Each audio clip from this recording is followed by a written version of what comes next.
Welcome into day one of our 12 days of Christmas. It's finally here. I know some of you are thinking it's not even Thanksgiving yet, but that's okay. We're planning ahead. We're going to have 12 cards done before Thanksgiving, and that way, when Thanksgiving is done, we will be able to send Christmas cards out and maybe free up some time in December. Just briefly, I used a size 2, size 6 round brush, and I used these student grade MeiLiang paints that I absolutely love. I just bought them like last week or something and love them. Not sponsored. They don't know I exist. I just really like them. I think they're right up there with my professional grade. I'm just saying. Okay. And I think this little guy turned out pretty cute, and I hope you have fun with him. I walk you through step by step, so let's get right into it. I am starting off by painting in my background first, which I don't often do. And I am using the color emerald green, very diluted because it's a really rich color actually. But I want to keep the background light because I'm going to be painting the deer over the background. And with watercolors, you need to go from light to dark because they're translucent and you'll be able to see through them. And it's just usually not a good look unless you're specifically trying to achieve something like that.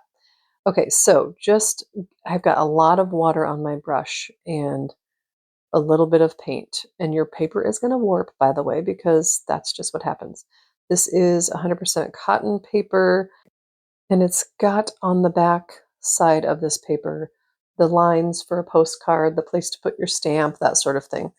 I showed it in my supplies video, and in case you didn't see that, we've got a playlist now, and the supplies video is in there, so if you ever have any questions about that. And I plan to list all of the supplies in each individual video as well. Hopefully that's helpful. Okay, so I went down farther than I wanted to with the color. So what I've done is cleaned my brush off and dried it on my towel, and I'm just kind of soaking it up like a sponge. That's kind of what happens when you clean your brush, dry it, and then go back over that color. It's just kind of taking that color right out of there. And then I am going to add a little bit more color because I want that bottom portion to be like snow. And so that's the effect I'm going for here.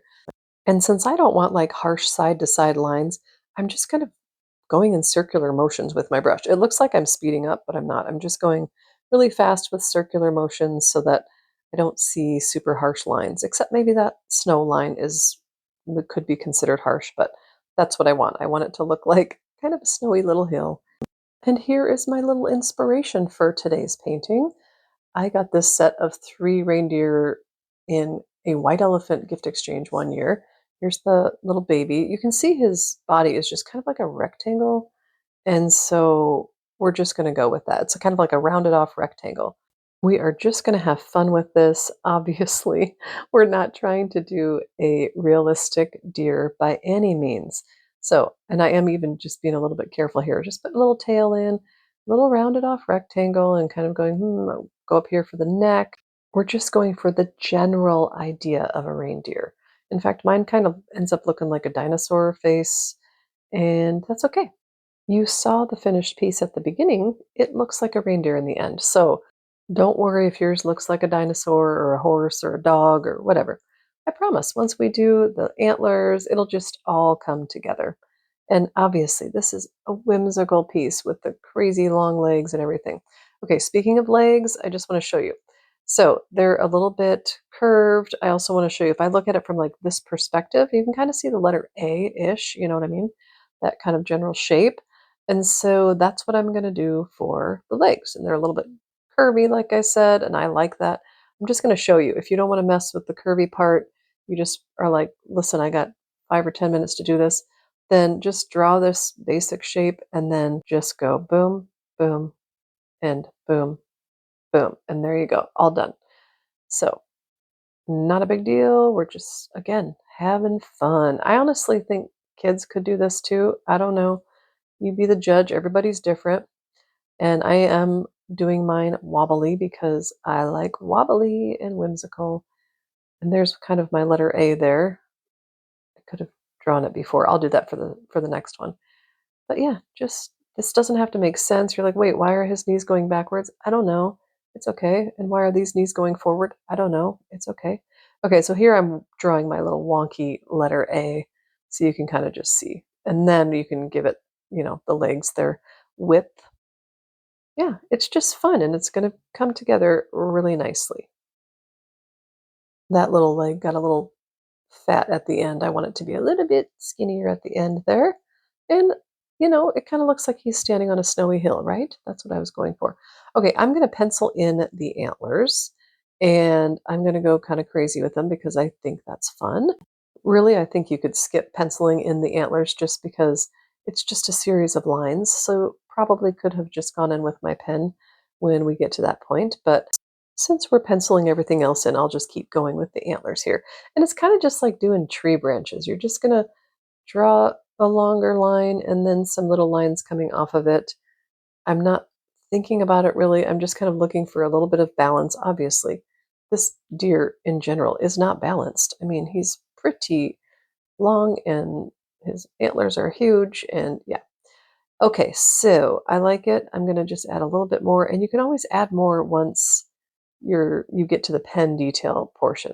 But this is giving us a general idea. I'm going to stop thinking now. Okay, time to paint. I'm going to use sienna and burnt sienna for the first layer on our deer. And I'm just going to color him in. I'm going to show you in real time just so you can see kind of the speed at which I move with some of these things. Sometimes I'm really slow, sometimes I'm really fast. I do like to speed up in the portions where you don't need instruction.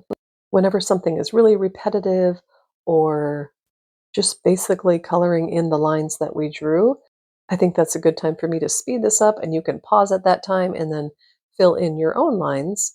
And it just keeps the videos shorter and just, I think, more approachable. Hopefully you find it helpful. Okay, painted the body in, now that first leg, and this is where I'll speed you up through the next 3 legs. And you can go ahead and pause and paint your own.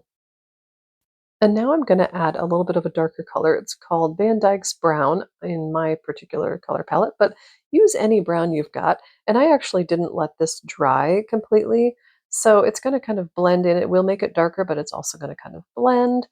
And we're going to see, I'm going to leave a little bit of light brown showing here and there and see if I like it. I don't know. Sometimes I do and sometimes I don't.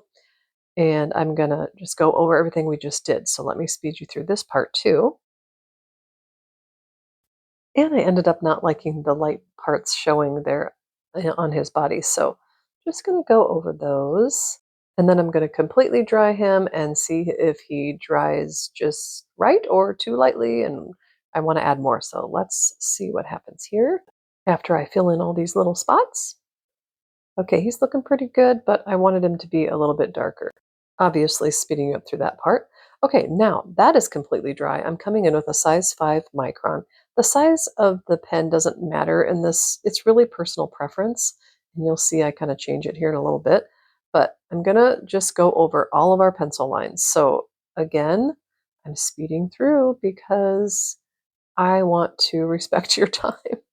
You don't need to see it. This would take forever. Do you see how slowly I'm going? So that would take forever if I did this video normally. So enjoy that. I think it's satisfying to see like that. But what I don't like is how thin the antlers are. So I'm going to bring in a brush pen. If you don't have a brush pen and you also want them to be thicker, you can just go over it, a couple more times and you'll get the same effect. The brush pen just kind of does it more quickly. But yeah, I like how much bolder it looks with that. So, okay, now coming back with the size 5, and I'm just going to outline the entire body. And I'm going to show you in real time here for a little bit, and just so you can see how I scratch in here and there. I'm not trying to be perfect. In fact, I like really scratchy. And I'm kind of fixing those legs. They kind of look like they were barely attached to the body. So just kind of darkening that up and making it a little more solid there. And yeah, you can see, especially if I zoom in here, scratchy, scratchy lines. I love them. And I'll just do that all over his legs and body. And obviously speeding you up through this part because of reasons I've stated before. Okay. Yes, I'm loving it. Okay, now everything is dry, including the pens, and I'm going to just bring my white gel pen in. Now, I am not speeding this up, but I am moving very quickly because I'm not overthinking this at all. I'm just wanting some little highlights, some just contrast, and you can see just scribble, scribble throughout the legs and the body. Yeah, doesn't have to make sense. You don't have to go, oh, where's my light source? It's okay. I mean, sometimes I do that and it's very helpful, but today we're just playing and having fun with this whimsical little guy. Okay, now I want to add some color to this painting, even though this is cute and charming all on its own. But I want some ornaments hanging from his antlers. So I'm coming in with rose red, as you saw there. And I'm just going to start painting some little Christmas ornaments. Do one over here as well. You can just be as creative as you want with this, or you could have just left it just like it was without the ornaments, because I think that's really lovely. And you could just put some words on there, Merry Christmas, whatever you want. Okay, coming in now with some yellow green on my brush and doing this. Now, when I'm watching this video, I did not mean to like stagger them like that. It kind of looks like I wanted them to be like that. So I want to make it a little bit more fun and less like I was trying to make things even. I don't know. And I want odd numbers, but I'm also like, okay, that color, the emerald green, this is what I'm using for these last ornaments here. It was just looking a little lonely, so I'm adding 2 more of that. And that is the same color I used in the background, just with less water on the ornaments. And now I've got my smallest fine liner, and it's a 005, and I'm just, you can see, going over these little ornaments a few times. And you can be extra scribbly with them, let some of the background show through. You can let some of the color of the ornament spill outside of the lines. Just personal preference again. How whimsical and fun and scribbly do you want to be? Okay, everybody's different. Yes, I love it. Now, everything's dry, and I'm coming in with my white gel pen just to put a little curved reflection on each of the ornaments there. And that one emerald one didn't quite get curvy enough for me, so I'm just going to tweak that a little bit. Looking pretty cute. And then with my micron again, just going to put little strings attached to his antlers. Now you could get extra fancy and tie little bows up there, but I'm just going to keep it very simple and just do a little line for each of them. Oh, and back to adding words. The snow portion underneath him would actually be a really nice place to write something. But I also just like it like this. You could put it in a frame, you could send it as a card, and I think he's just adorable. And I also think he's done. So I'm going to sign it. I hope you had fun with this, and I hope you will join me for day 2. Make sure you subscribe and turn on notifications so you don't miss any of the following days. I will see you in the next video, I hope.